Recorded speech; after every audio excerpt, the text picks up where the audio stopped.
Until it is more accessible, until it is free or it costs significantly less money, until it is better understood in AFAB folks, people of color, queer folks, until it is better understood and better able to spot in high masking folks, until it is more widely understood and better known by more professionals, autism self-diagnosis is completely valid. And even after all those things are true, it's still valid because nobody knows your own experience better than yourself.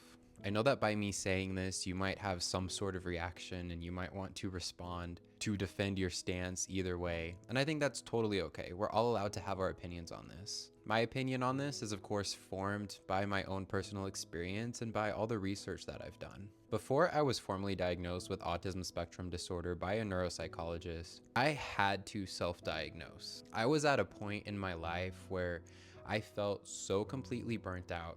It felt like I have tried everything for my mental health. I felt so lost and confused and ashamed. There were points where I didn't want to be alive anymore. By understanding that there was a very high chance that I was on the autism spectrum, it almost gave me a sense of freedom. It gave me a roadmap to start understanding my life.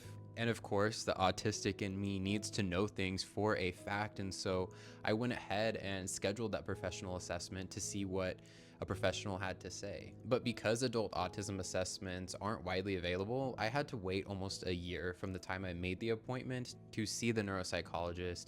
And then the whole diagnostic process took about a month. It consisted of multiple different appointments, different tests, and let me just tell you, it was exhausting. It was quite traumatizing to have to relive things from my childhood, and it just wasn't a very neuro-affirming experience. But I also understand that getting this professional assessment comes with a lot of privilege. Luckily for me, my insurance covered most of it. Without insurance, this testing would have cost upwards of $3,000 or $4,000. That's why it's so important that when we intend to be more inclusive and more accepting, that we understand that some people have to self-diagnose. And if you are autistic, a professional autistic assessment doesn't make you more autistic. You're still autistic either way. And luckily, we are living in a time where there is so much information available. And I want to make it clear that I don't think many people are just going around saying that they have autism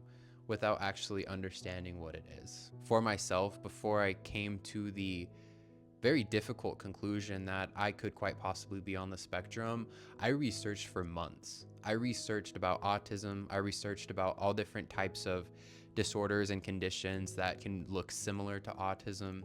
We don't come to this decision lightly. I don't know why anyone would want to fake having autism, considering how it is still so misunderstood and how there is still such a huge stigma around it. But all I'm trying to say here is that there's so much more to someone's story than just them self-diagnosing. And their self-diagnosis is completely valid because a lot of times that's what people need to do in order to find the peace and freedom that they deserve.